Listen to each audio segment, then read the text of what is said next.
Bismillahirrahmanirrahim, halaman 36 bagian nomor 2. Ini masih dalam penjelasan tentang macam-macam ilmu sihir. Kenapa di sini dalam kitab Tijan, dalam ilmu tauhid kita harus memahami tentang masalah ilmu sihir? Ini kenapa segala ngebahas ilmu sihir gitu ya. Ini kitab Tijan, kitab tauhid, kenapa segala ada pembahasan ilmu sihir. Nah, kemarin ya sebelumnya bahwa kejadian itu ada dua, ada kejadian adat, ada kejadian khawariqul adat. Kemarin tuh begitu ya. Ada kejadian yang biasa-biasa, ada kejadian yang luar biasa. Orang kalau pagi-pagi belum makan nasi terus ngerujak mangga asem pakai cabai setannya 20 biji. Nah, itu sakit perut. Kalau orang sakit perut gara-gara ngerujak pagi-pagi pedes, itu kejadian biasa apa luar biasa? Biasa itu mah ya. Pagi-pagi belum kena nasi udah makan pedes sama mangga asem, ya biasa. Ini mah nggak karena makan pedes, nggak karena makan asem malam-malam jam 1 malam tiba-tiba perutnya sakit. Perutnya sakit kayak ditusuk-tusuk, bahkan kayak orang hamil perutnya teh jadi gendut. Nah, kalau ada kejadian seperti ini, maka kita nyebutnya biasanya kejadian luar biasa kan ya. Kok malam-malam lagi tidur enak-enak tiba-tiba langsung sakit. Nah, ini jangan-jangan ada praktek sihir. Nah, gitu maksudnya ya. Nah, maka itu kenapa di sini ada pembahasan tentang ilmu sihir. Karena sihir itu kategorinya kejadian luar biasa. Bisa bikin perut orang sakit tanpa sebab gitu ya, tanpa sebab. Nah, maka kita harus tahu apa itu kejadian-kejadian yang luar biasa, bagaimana kita menyikapinya secara pandangan tauhid. Kemarin dalam menyikapi kejadian khawariqul adat, kejadian yang luar biasa, untuk menyikapi dan menentukan halal haramnya, boleh tidaknya, kemarin itu harus dilihat dari berapa faktor. Dilihat dari berapa sudut kemarin tuh? 3. 1, pelakunya ya. Jadi untuk menentukan khawariqul adat ini haram atau halal, boleh atau tidak, harus dilihat dari 3 faktor. 1 dari pelaku kemarin tuh ya. Dari pelakunya, lihat pelakunya siapa. Pelakunya itu kemarin ada 6. Yang halal 4, yang haram 2. Yang halal itu kemarin calon nabi, dari wali atau orang soleh. Kalau yang haram 2, orang yang tidak soleh atau orang kafir. Nah, itu haram. Nah, itu dari pelaku. Yang kedua dilihat dari faktor apa? Caranya lihat sesuai enggak dengan aturan agama atau menyimpang. Kalau caranya dengan baca yasin, baca sholawat sipa, baca asmaul husna, baca hijib, nah ini halal berarti. Ini ada tuntunannya nih dari agama. Tapi kalau caranya mendem kepala kambing, harus pakai ancak, harus pakai apel jin, harus pokoknya yang macam-macam dah. Nah, ini berarti haram. Nah, itu cara tuh begitu ya. Kemudian yang ketiga, faktor apa? Tujuan. Tujuannya juga lihat. Tujuannya untuk manfaat apa madarat? Untuk menolong apa menganiaya, menyakiti. Nah, itu tujuannya juga harus dilihat. Kalau yang manfaat supaya sakitnya sembuh, supaya dagangannya laris, supaya dapat jodoh. Nah, ini kan baik itu berarti ya, halal. Tapi kalau supaya warung orang sepi, supaya orang jadi mati, nah itu menjadi haram gitu ya. Jadi untuk menentukan halal dan haramnya khawariqul adat harus kita tinjau dari 3 faktor: pelakunya, caranya, dan tujuannya. Satu saja menyimpang maka jadi haram ya. Ingat-ingat, gak usah 3-3-nya, gak usah. Satu saja menyimpang maka jadi haram. Pelakunya kiai ahli ibadah, caranya baca Yasin 40 kali. Nah, itu kan semuanya halal berarti ya. Tapi tujuannya supaya pesantren orang jadi sepi misalnya kan begitu ya. Maka itu jadi haram. Walaupun yang menyimpangnya satu doang ya. Yang duanya kan aman, tapi tujuannya menyimpang jadi haram, nggak boleh. Atau tujuannya menyembuhkan sakit, pelakunya juga ulama, kiai, ahli ibadah, tapi caranya harus mendem kepala kambing. Nah, ini juga jadi haram, ya. Nah, maka dari itu kita pun harus mengetahui tentang praktek-praktek sihir supaya kita tidak terjerumus kepada khawariqul adat yang haram. Ini praktek berarti ya, ini cara berarti nih. Kemarin yang pertama simia, menggunakan khasiat tanah, minyak, atau kalimat yang membuat orang disihir jadi bingung. Nah, itu haram. Namanya sihir simia. Sekarang nomor 2, himia. Himia apa? Sihir dengan menggunakan perhitungan bintang atau khasiat bintang yang bertujuan untuk menyakiti orang lain sampai membunuhnya. Ini mah biasanya hitung-hitungan, atau misalnya zodiak atau ya inilah perdukunan ini yang ngerti ini ya. Jadi dia pakai bantuan dari bintang atau bulan begitu ya. Ini namanya sihir himia. 3, hindi. Sekumpulan orang banyak menginjak-injak temannya agar orang yang disihirnya merasa disakiti sampai mati, sampai hatinya keluar, dengan percobaan kepada buah delima sampai keluar bijinya. Nah, ini mah hindi namanya ini ya. Jadi ada medianya itu orang. Jadi si dukun make orang sebagai media, yang ditujunya di mana begitu. Nanti itu si medianya sama si dukun diinjek-injek atau dicekek atau diapain aja lah gitu ya. Tapi nanti yang sakitnya mah yang ditujunya gitu ya. Itu namanya sihir hindi kayak begitu ya. Biasanya ini kalau belajarnya make buah delima atau kadang lenca, macam-macam ini, tomat gitu ya. Medianya biasanya begitu ya. Itu disebut hindi. 4, Yamani. Yamani kayak nomor 3, kayak hindi. Di Indonesia disebut teluh. Apabila mengganti rupa wajah disebutnya tenung. Nah, ini Yamani hampir kayak hindi begitu ya. Kalau di kita biasanya disebutnya teluh gitu ya. Jadi ada medianya. Biasanya medianya boneka, biasanya gitu ya. Ada bonekanya diikat pakai rambut gitu ya. Ntar bonekanya ditusuk-tusuk paku, macam-macam dah itu ya. Itu hindi atau Yamani modelnya begitu ya. Bahkan ibu-ibu kalau misalnya kita diteluh, kita disihir, terus si dukunnya ini make media, make alat. Itu kalau dalam dunia hikmah atau ruqyah itu kan disebutnya buhul. Buhul itu adalah benda yang dijadikan sarana untuk nyihir. Seperti ketika Kangjeng Nabi disihir. Nabi itu kan ada buhulnya ya. Buhulnya itu boneka.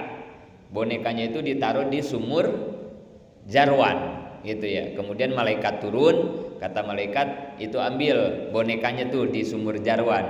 Nah, jadi kalau kita diteluh, kena sihir, kena guna-guna, maka cara pengobatannya yang pertama harus ditemukan dulu buhulnya ya. Itu biasanya disimpan di rumah kita, biasanya di depan pintu kita dikubur, atau di bawah jendela, atau di kamar, itu macam-macam. Dan buhul itu ada yang zohir, ada yang batin. Jadi dikirim itu ada yang berbentuk zohir kelihatan, ada yang secara batin gaib. Nah ini harus ditemukan dulu. Kalau tidak ditemukan biasanya nggak bisa sembuh ininya, sihirnya itu nggak bisa diatasi. Tapi ini cara mengetahuinya juga harus sama orang ahli juga gitu ya, yang ngerti. Tapi ingat, yang artinya teh bukan dukun, bukan paranormal, bukan orang pintar, bukan. Karena tadi jangan sampai kita nyuruh orang yang salah gitu ya. Ya paling enggak guru kita, ustadz yang memang ngerti di bidang pergaiban gitu ya. Jadi nanti sama dia ketahuan disimpannya di mana. Kita ambil kemudian dimusnahkan. Baru nanti yang kena sihirnya obatin, baru insya Allah bisa sembuh gitu. Jadi ada media, kadang ada boneka, ada tanah kuburan, kadang ada rambut, kadang ada tali pocong, kadang ada jenglot, macam-macam ini ya medianya, banyak yang dipakai sama para dukun untuk nyihir gitu ya. Macam-macam modelnya. 5. Tilasmat. Namanya tilasmat. Apa itu? Menggunakan garis-garis samar atau menggunakan nama yang bukan bahasa Arab. Ini hampir kayak wapak. Jadi ada garis-garis gitu ya. Ada iyalah kayak wapak ya. Kalau kita lihat wapak kan begitu doang modelnya ya. Ada yang ditempel, ada yang di dompet, wapak itu ya, atau keris di rajah gitu ya, ditulisin, atau cincin, macam-macam ini. Nah itu hati-hati, itu disebutnya sihir ya. Ibu-ibu atau suami kita kalau ada yang megang-megang kayak beginian, buang. Kalau nemu lah di dompetnya kek, di baju, di lemari, di mana ada yang model-model kayak begini nih, tulis yang kagak jelas, ambil, buang. Kalau enggak dibakar. Tapi baca-bacaan dulu, baca ayat kursi, baca ta'awudz, minta perlindungan. Karena biasanya itu kan ada hodamnya. Kalau nanti dibakar rumahnya, hodamnya ngambek, kalau kita kagak kuat, nyerang kita nanti ya. Atau kalau enggak kasih aja sama yang bisa. Ingat nih, kalau saya bilang yang bisa bukan dukun maksudnya ya. Jadi apa ke ustadz, apa ke guru gitu. Ini saya nemu di dompet suami saya ini ada kayak jimat gitu ya. Maka nanti biar dia yang yang menghancurkannya gitu ya. Jangan sampai tersimpan, apalagi kalau sampai enggak ketahuan keburu sakarat. Ini biasanya bakal susah ini ya. Orang yang susah meninggal biasanya dia punya pegangan biasanya. Suka yang begitu ya. Orang susah meninggalnya, sakaratnya susah, berat, enggak mati-mati. Ini biasanya dia punya pegangan. Punya simpenan, punya pegangan. Nah, makanya harus ditanya. Takut punya pegangan, punya simpenan, apa keris, apa cincin, apa wapak, apa-apa, buang. Karena ini sangat mengganggu, merusak. Ya selain akidah juga kadang susah mati orang yang kayak begini tuh ya. Susah mati. Apa ya orang yang suka ngelmu, wah itu mah. Kalau nggak dibuang sama gurunya ribet. Apa ya kalau gurunya udah meninggal, wah repot udah ini ya. Jadi jangan main-main sama gituan ya, jangan main-main. 6. Roki, sihir dengan menggunakan mantra-mantra, jangjaukan kalau kata orang Sunda. Untuk menyembuhkan penyakit atau untuk menyakiti orang lain, bahkan menghancurkan rumah tangga orang. Nah, ini jampe-jampe, ini namanya sihir roki. Hati-hati ini juga ya. Kalau kita nyareat, minta bantuan kepada siapa aja ya, kalau yang dibacanya nggak jelas, udah jangan dilanjutin. Yang dibacanya nggak jelas, walaupun dia kiai ya. Kalau udah bacaannya, walaupun bacaan pertamanya Fatihah, walaupun pertamanya mah bener, hadoroh, tawasul, Fatihah, kulu, tapi kesonohnya jadi ada mantra-mantra bejeb-bejeb yang jauhkan. Nah, jangan ya. Wala talbisul haqqo bil batil, enggak boleh mencampur adukan yang hak dan yang batil. Bensin sama air minum kalau dicampurin jadi manfaat gak? Kayak begitu, mencampurkan hak dan batil bukan malah bagus, jadi malah terkontaminasi, malah jadi kotor. Bacaan sholawat, bacaan Quran disatuin sama jampe-jampe, itu bukan malah bagus, menurut agama malah jadi haram. Jadi dengerin ya, terutama yang suka ngurut. Nah ini yang suka ngurut, suka ini ya, suka ada aja gituannya yang suka ngurut itu ya. Tapi ngurutnya biasanya ngurut bayi biasanya ya. Kayaknya sekarang udah nggak ada kayaknya ya. Ini orang-orang tua dulu ini biasanya. Atau ngurut tulang, yang patah tulang, suka masih ada begituan ya. Yang suka ngurut patah tulang, suka pakai jampe-jampe itu.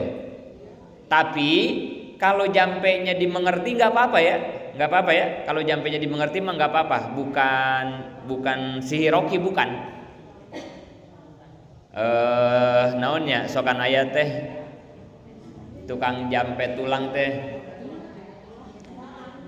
Ya, tapi bahasana dimengerti ya, bahasa Sunda tapi bisa dimengerti. Itu nggak apa-apa. Iya, maksudnya kalau dia bacanya kita ngerti gitu ya, bisa dimaknai, nggak apa-apa ya. Itu bukan sihir. Tulang nyambung deui, bisa gitunya. Kulit katimu kulit gitunya. Eta mah kan urang artinya. Berarti eta mah jadi doa, kos gitu mah doa. Ya nu bahaya lamun geus teu dimengerti. Kelaras kedebong, kelaras pati, gawaras abong, gawaras mati gitu ya. Nah ini kalau yang udah nggak dimengerti, nah ini yang nggak boleh gitu ya. Roki jampe-jampe, jampe-jampe harupat, gera gede, gera lumpat, gera neangan ilmu anu opat. Nah gitu ya. Eta mah bagus, eta mah ya artian eta mah.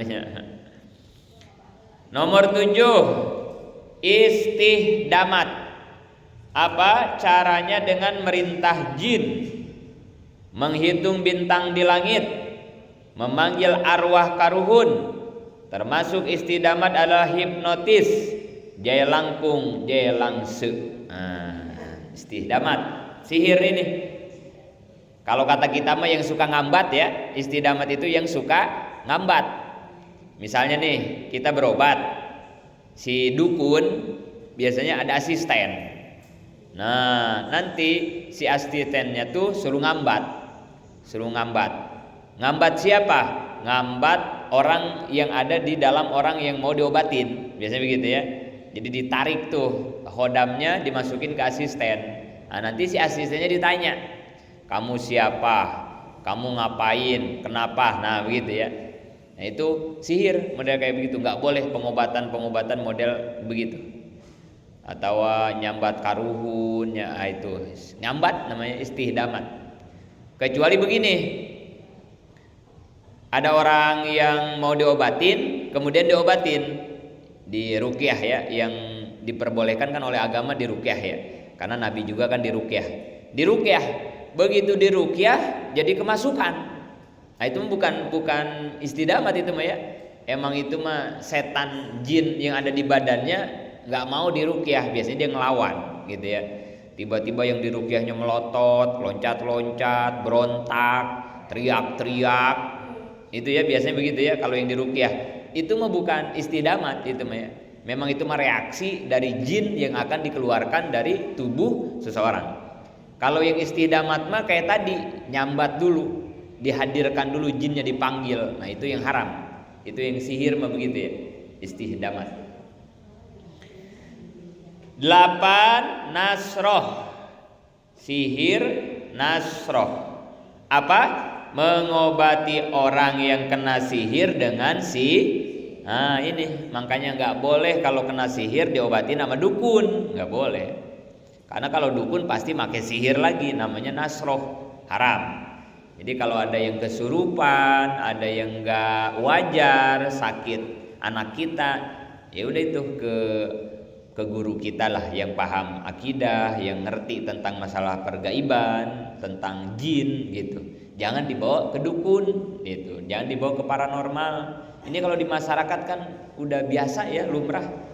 Saya kemarin nanya ke orang pinter gitu kan katanya. Orang pinter teh siapa tuh ya, orang pinter disebutnya ya. Orang pinter, kata orang pinter katanya. Nah, gitu. Hati-hati ya. Atau paranormal, nah gitu ya. Paranormal nyebutnya. Atau guru spiritual, padahal mah dalamnya dukun-dukun teh gitu ya, dukun-dukun teh. Udah kita mah janganlah, jangan ya. Insyaallah guru-guru kita juga paham, bisa tentang hal-hal semacam ini. Karena di dalam agama sudah diajarkan caranya, namanya ruqyah gitu ya, yang diajarkan oleh malaikat kepada Kangjeng Nabi. Terus untuk pengobatan sihir, nah ini untuk pengobatannya ya, jangan sampai kita ke dukun. Dianjurkan dengan membaca Al-Quran, sholawat, Asmaul Husna, Asmaul Mubarak, seperti yang pernah dilakukan oleh Rasul di waktu terkena sihir oleh Lubaid al-Asom. Jadi cara pengobatannya tuh harus dengan cara yang disyariatkan oleh agama. Jangan sampai malah diobatin ke dukun lagi, jadi haram ya. Ntar nanya-nanya aja lah sama yang bisa gitu ya, yang bisa tentang ruqyah. Tapi ruqyah juga ada dua. Ruqyah nih, ada ruqyah yang benar, ada juga ruqyah yang menyimpang, ada. Jadi hati-hati juga nih ibu-ibu kalau pengen di ruqyah, jangan salah juga nyuruh tukang ruqyahnya. Kadang ada juga tukang ruqyah yang udah dicampurin sama klinik-klinik dengan mistis gitu ya. Hati-hati juga ya. Tapi labelnya mah mereknya ruqyah gitu ya.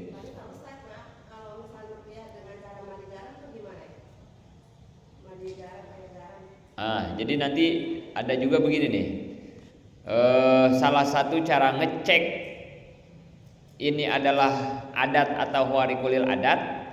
Jadi nanti kita lihat dari definisi adat. Jadi adat itu begini salah satunya. Yang disebut adat itu adalah ittisolun irtibatun. Ittisolun irtibatun. Disebut proses adat itu harus nyambung dan harus ada keterkaitan, ada fungsi. Disebut kejadian adat adalah apabila ada persambungan, kemudian ada keterkaitan, ada fungsi. Contoh, orang sakit gigi, maka dia minum apa obatnya? Ponstan, Kataplang.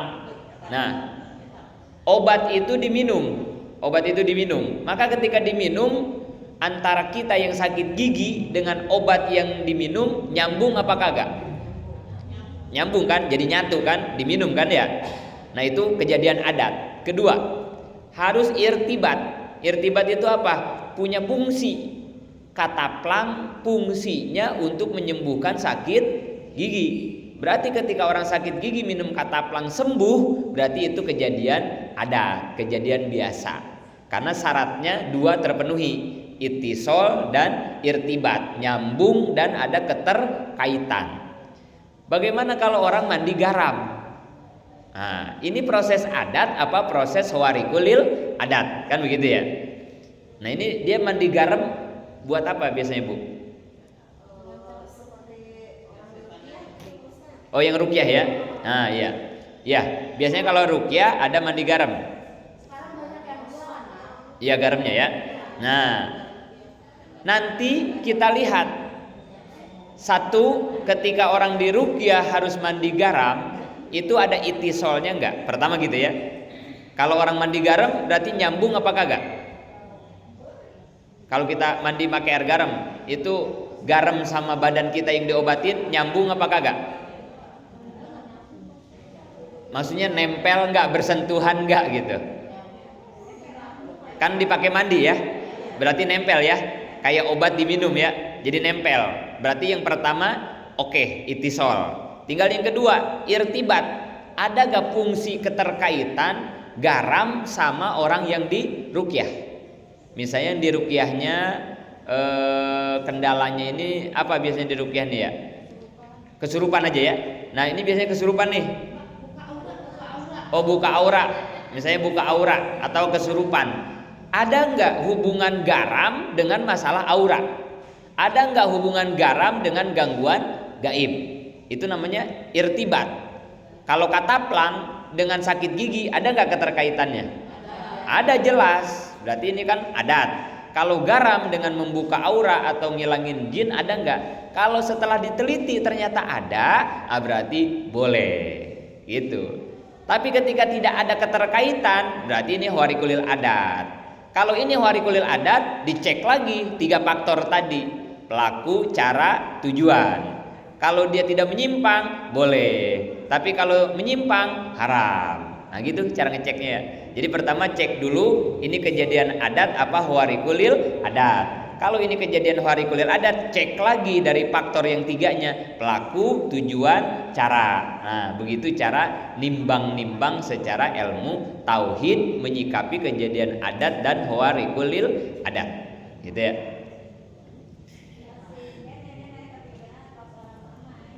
Hah?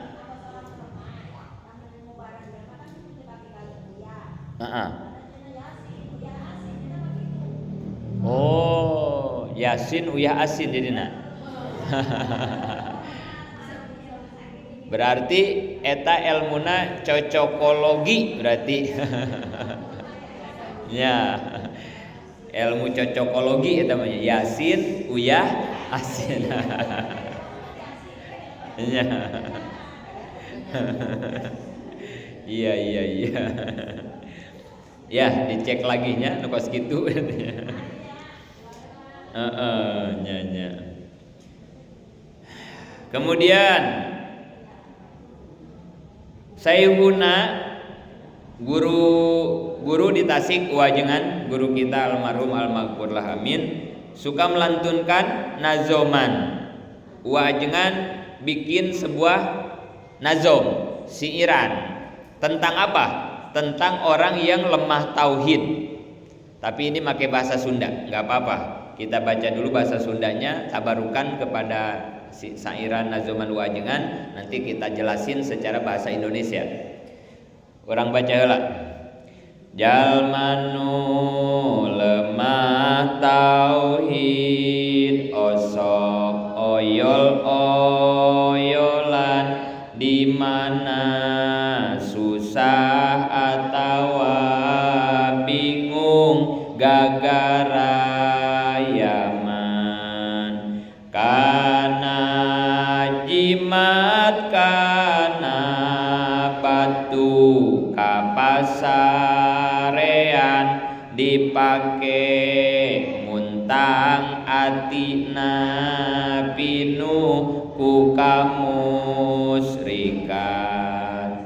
majarkeun itung-itung tawasul ka Allah, padahal tawasul ka nabi ka wali Allah.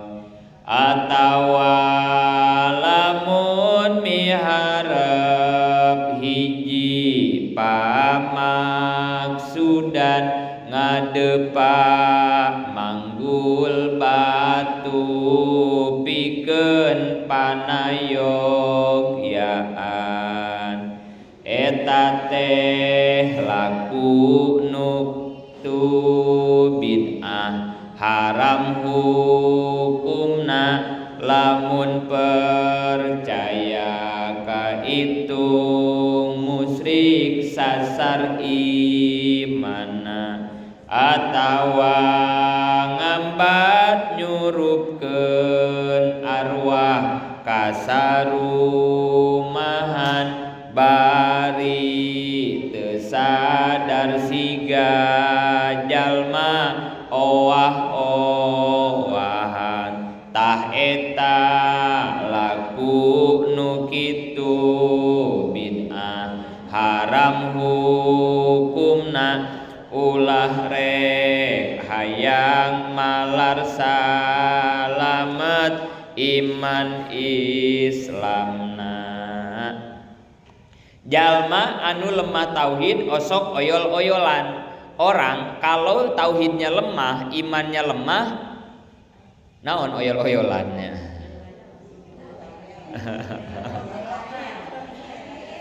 Hah? Iya bahasa Tasikna, bahasa Tasik jero banget ya. Oyol-oyolannya. Di mana susah atau bingung gagara Yaman. Nah, iya bahasa kerangga nih namanya. Gagara Yaman bahasa urang ya. Gagara Yaman teh kumaha? Kamana we gitunya, raba-raba itu kemana jalan gitu ya, gagara Yaman teh naon we dicekal, apa aja dipegang. Ya. Jadi kalau orang yang lemah iman ketika dia dapat masalah gitu ya, ketika dia dapat masalah panik. Orang kalau sudah panik apa aja dipegang, apa aja dilakukan, kan begitu ya. Jadi yang penting mah masalahnya selesai. Kan begitu. Kalau orang nggak kuat iman, kurang tauhid, karena jimat, karena batu kapasarean, akhirnya mah nyari jimat, nyari batu ke kuburan gitu ya, ke pasarean. Dipakai muntang atina pinuh kamusrikan, akhirnya dia bergantung kepada jimat, ke kuburan, ke pohon gede, dan semua itu adalah perbuatan musyrik. Jadi artinya orang yang lemah iman, lemah tauhid sangat dekat sekali rentan terhadap perbuatan dan praktek kemusyrikan. Maka penting banget kita ngaji ilmu tauhid, memupuk iman dan akidah supaya kita tidak terjerumus kepada praktek-praktek kemusyrikan. Bukan hanya kita, anak kita, suami kita, tanpa dibekali dengan ilmu tauhid yang kuat, tidak bisa menjamin bagaimana ketahanan akidah kita. Jangan-jangan kita malah terjerumus kepada kemusyrikan ini, gitu ya. Apalagi dalam keadaan situasinya nggak normal.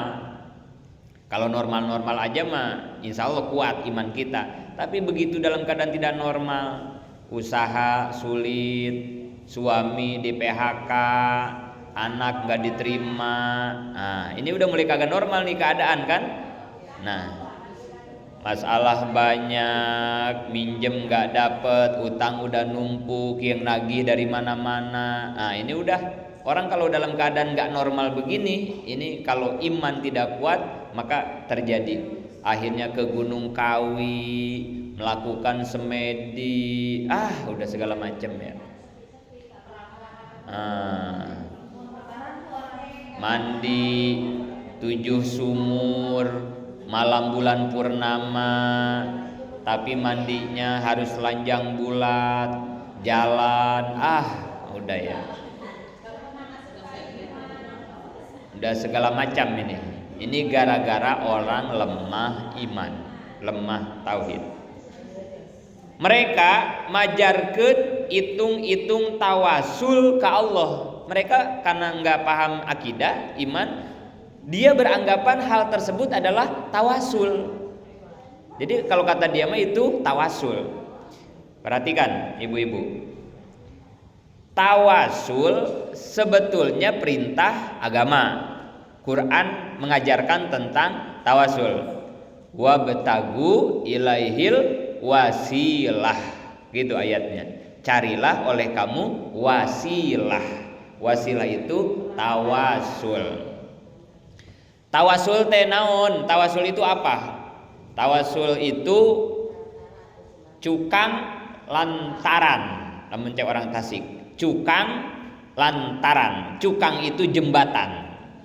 Jembatan, lantaran itu pelantara. Ya. Jadi jembatan yang menjadi pelantara. Gini, tawasul teh begini. Ibu-ibu kenal sama Presiden Prabowo enggak? Ibu-ibu kenal sama Prabowo enggak? Tahu doang ya. Kejauhan, presiden kita kejauhan. Di bawah presiden aja lah, gubernur sama KDM tahu enggak? Kejauhan juga kan? Enggak kenal kita sama KDM juga ya. KDM gubernur terlalu jauh, wali kota aja wali kota. Bapak Tri wali kota Bekasi kenal enggak? Enggak. Udah di bawah wali kota aja. Bapak Camat Jati Sampurna kenal enggak? Lurah Jati Raden. RW kenal.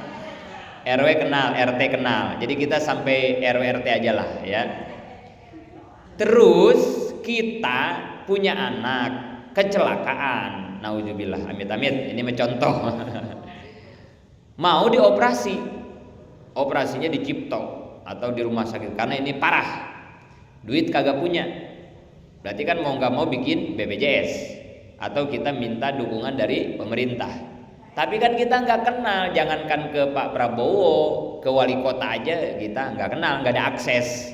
Maka harus bikin tawasul, bikin jembatan pelantara supaya permohonan kita membiayai anak yang mau dioperasi dengan biaya sekitar 300 juta misalnya begitu ya, maka harus ada jembatan pelantara ke wali kota. Nah, tawasul itu membuat jembatan pelantara. Kenapa kita bertawasul? Karena kita kepada Allah nggak kenal, berarti gitu ya. Karena kita jauh. Kita nggak kenal, orang jauhnya Allah. Kita bukan orang dekat Allah. Kita bukan ordal Allah. Kita bukan orang dalam. Nggak kenal.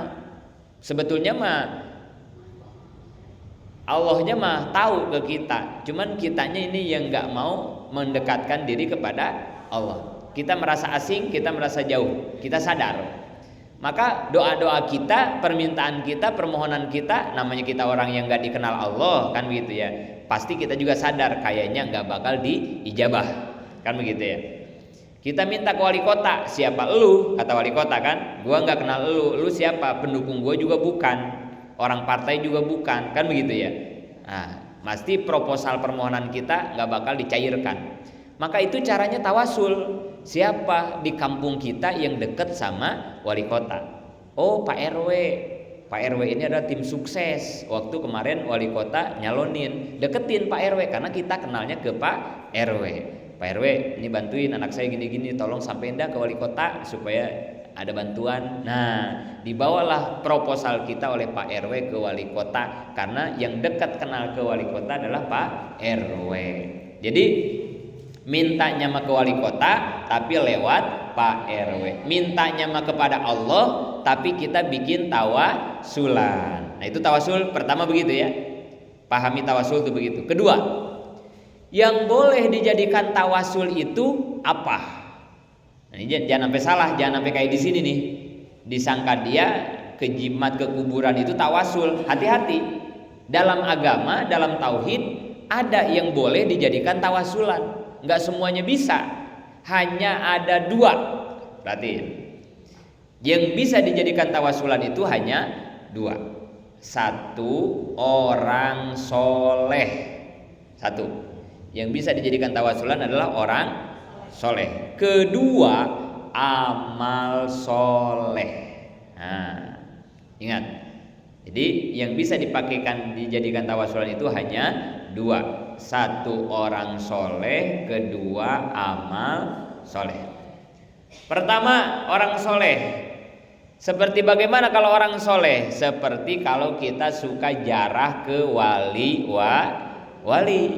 Jarah ke wali songo. Itu teh kan dalam rangka bertawasul kan ya. Kita teh pengen hajatan, supaya hajatannya nanti lancar, nggak ada halangan, jarah dulu tuh ke wali songo. Kalau kita jarah ke wali songo, kita mau ngapain? Sebelum dijelasin tawasul, ini yang kemarin ya. Ada yang wisata religi ya, jalan-jalan aja ya. Daripada jalan-jalan nggak jelas, udahlah ke kuburan aja. Bolehlah yang wisata religi, boleh. Selain wisata religi, apalagi tujuannya? Supaya hajat-hajatnya dikabul ya. Ada yang begitu nggak? Lagi punya hajat, terus jarah supaya hajatnya dikabul kan? Nah, ketika kita punya hajat-hajatnya pengen dikabul, ketika sampai ke kuburan wali, kita mintanya ke siapa? Kalau yang ke Allah keren ya. Tapi kalau sampai ada yang minta ke kuburan ini kacau kan berarti ya. Ya, kita ngedoanya di depan kuburan wali, tapi mintanya ke siapa? Ya, kalau udah yang pahamnya ke Allah berarti aman ya. Tapi ada juga masih kan ya yang nggak paham mintanya ke wali kan begitu ya. Nah ini yang bahaya berarti kan ya. Tapi ketika kita mintanya ke Allah di depan kuburan wali, tujuannya ngapain? Kan kalau ngedoa mah di rumah gak bisa. Terus ngapain ke jauh-jauh ke Jawa Timur ke wali ngapain? Karena kita sedang membuat jembatan pelantara. Karena kita sadar kita mah orang jauh Allah, orang dekat Allah mah para wali. Maka proposal permohonan doa kita dititipin ke wali, supaya wali yang nanti menyampaikan kepada Allah. Nah begitu tawasul teh. Tapi ngedoanya jangan salah. Ngedoanya begini nih, ya Allah, dengan karomah wali apa? Wali Songo mah 9, ini kan 1-1. Sunan Gunung Jati. Ya Allah, dengan karomah Sunan Gunung Jati. Nah, tanggal 18 saya mau ngadain Isra Mi'raj. Mudah-mudahan jangan hujan. Mudah-mudahan lancar. Nah, gitu tuh ngedoanya. Jadi mintanya mah ke Allah, tapi lewat karomah Sunan Gunung. Nah gitu. Jadi yang dijadiin tawasulnya itu Sunan Gunung Jati dengan karomahnya. Bi karomati Sunan Gunung Jati, sebutin hajat kita. Nah gitu ya. Bisa begitu kalimatnya ya. Dengan karomah Sunan Gunung Jati, mudah-mudahan suami saya dilancarkan usahanya. Nah gitu. Boleh. Begitu caranya ya. Itu namanya tawasul kepada orang atau ke wali, itu ke wali ya, ke wali boleh, atau ke nabi, bijahi Sayyidina Muhammadin kan gitu ya, dengan keagungan Kangjeng Nabi Muhammad. Nah maka minta hajat-hajat. Nah itu namanya tawasul kepada orang soleh, para wali, para nabi, begitu caranya ya. Atau kalimat ya Rabbi bil Mustafa balik maqasidana waghfir lana ma mado ya wasi'al karomi. Itu yang sering kita baca ya. Itu tawasulan itu ya. Itu adalah tawasul itu. Ya Rabbi bil Mustafa balik maqasidana. Apa artinya? Itu kalimat tawasulan itu. Artinya naon? Ya dibaca-baca wae kurang ya. Ya Rabbi bil Mustafa balik maqasidana teu nyaho artina. Itu tawasulan. Ya Rabbi, wahai Tuhanku, bil Mustafa, dengan keagungan Kangjeng Nabi Muhammad al Mustafa, yang dipilih ya, bil Mustafa itu kan. Ya Rabbi, wahai Tuhanku, bil Mustafa, aku tawasul kepada keagungan Kangjeng Nabi Muhammad al Mustafa, balik maqasidana, sampaikan maksud-maksudku. Nah, gitu kan artinya, balik maqasidana, sampaikan maksud. Ya Nabi, ya Rasul, saya punya hajat, tolong bawa nih proposal saya, hajat saya kepada Allah.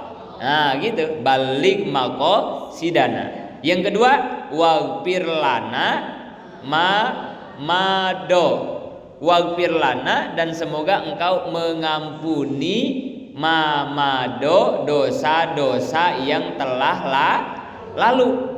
Jadi dua tuh ya yang kita minta, ya Rabbi bil Mustafa itu ya. Tawasul kepada Nabi yang dipintanya dua. Satu, hajat-hajat kita supaya disampaikan kepada Allah, proposal kita ditembuskan kepada Allah. Yang kedua, waghfir lana mamado, supaya Allah mengampuni dosa-dosa kita.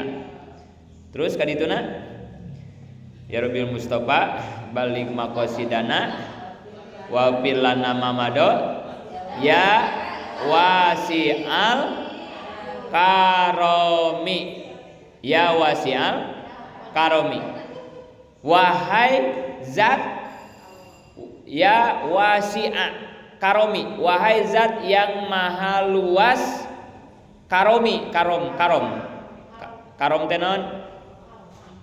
Karomi itu mencek orang mah bager. Ya wasi'al karomi, wahai zat yang sangat luas kabageranana, kebaikannya, kedermawanannya. Itu kan Allah ya. Nggak ada yang maha bager, maha baik kecuali zat Allah. Disebutnya al-karom atau karim. Ya karim. Karim teh artinya bager. Baiknya, baik, bager, dermawan. Yang disebut karim itu apa? Yang selalu memaafkan padahal dia mampu. Karim, yang disebut karim. Ini diartiin supaya nanti kalau baca ya Rabbi bil Mustofanya semakin dihayati ya. Jadi henteu kos kamar ide ya Rabbi bil Mustofa balik makos. Jangan dibaca doang, kalau udah diartiin dihayati supaya doanya benar-benar khusyuk gitu ya. Benar-benar ngepek gitu ya. Bahkan kalau bisa baca ya Rabbi bil Mustofa itu sampai meneteskan air mata. Tapi kalau nggak tahu artinya kumarik cerik kurang kan itunya. Ya, jadi bercanda mulu jadi nanya. Al-Karomi, kita sedang minta kepada Allah yang Maha Karim. Karim itu apa? Satu, yang selalu memaafkan walaupun dia mampu. Contoh begini.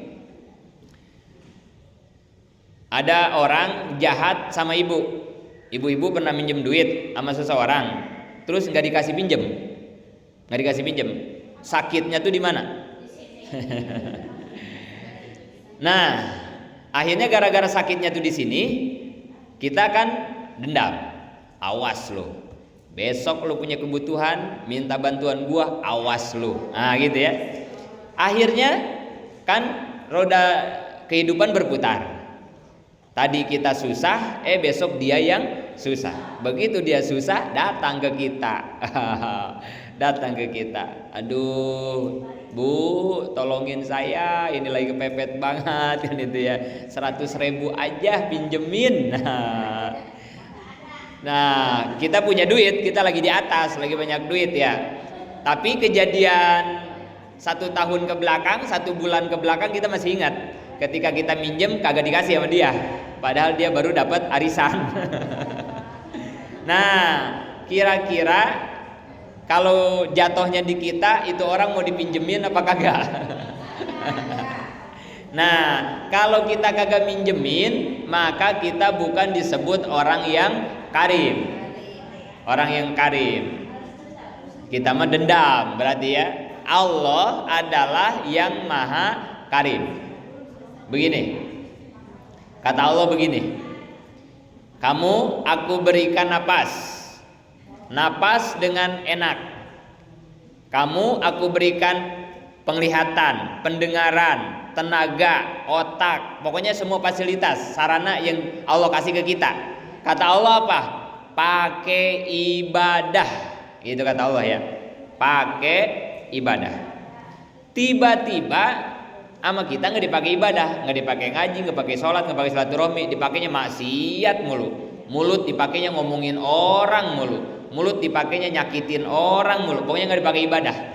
Kira-kira Allah kesal apa kagak? Wah, kesal banget.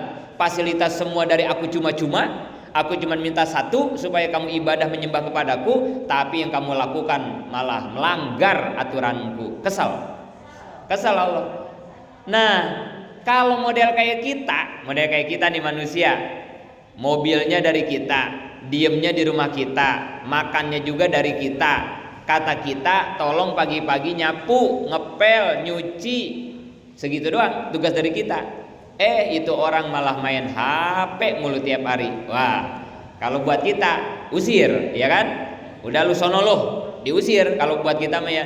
Tapi Allah mah Al-Karim. Allah mah Al-Karim, enggak kayak kita. Allah mah baik, bager. Walaupun kita maksiat mulu, melanggar mulu juga, fasilitas dari Allahnya dicabut apa kagak? Ada enggak orang habis ngomongin orang terus dibikin gagu? Ada enggak? Padahal Allah bisa enggak bikin kita gagu saat itu? Kalau Allahnya tidak Al-Karim teh gitunya. Jadi yang kita sedang pinta teh zat yang Maha Al-Karim, yang selalu memaafkan. Padahal kalau Allah mau balas dendam, sanggup banget. Kamu udah makan dari saya, tidur di rumah saya, dikasih motor, inventaris segala, saya kasih uang saku, disuruh ngepel aja kamu kagak mau. Udah diusir kita sama yang punya rumah ya. Kalau kita hidup urusan sama sesama manusia, karena manusia mah nggak punya al-karim. Tapi sama Allah mah nggak begitu. Mata dipakai maksiat mulu nggak dibikin buta sama Allah, enggak, tetap aja kasih melek. Ini al-karim.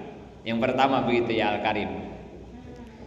Kedua, yang disebut al-karim, tidak pernah peduli kepada yang meminta.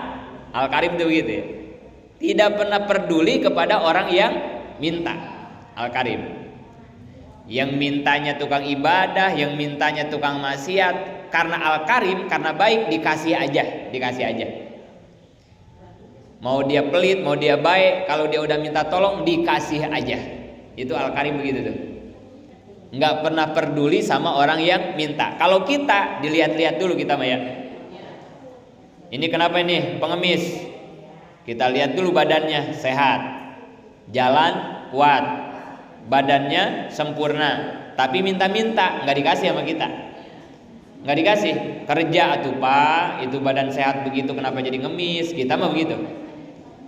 Kalau yang mintanya cacat, jalannya ngesot, baru kita kasihan, baru dikasih. Nah itu mah bukan al-karim. Yang semacam itu mah tebager, nggak baik. Karena al-karim mah tidak peduli siapa yang minta. Mau dia sehat, mau dia cacat, mau berek wae, kasih aja kasih. Nah itu namanya al-karim. Gitu ya. Nah itu yang disebut dengan al-karim. Ya Rabbi bil Mustafa balik maqasidana waghfir lana ma mado ya wasi'al karomi. Jadi jangan ragu ya, ketika kita minta ke Allah jangan ragu, Allah maha baik, maha dermawan. Jangan ragu, minta. Apalagi mintanya make tawasul kepada Kangjeng Nabi. Pasti Nabi menyampaikan hajat-hajat, tujuan-tujuan kita. Jangan ragu dah. Makanya mantap kalau lagi baca Ya Rabbi bil Mustafa. Sampai situ dulu dah. Jadi yang dijadikan tawasul yang pertama adalah orang soleh. Nanti kita lanjutkan amal soleh. Insya Allah mudah-mudahan manfaat. Amin. Ya Allah ya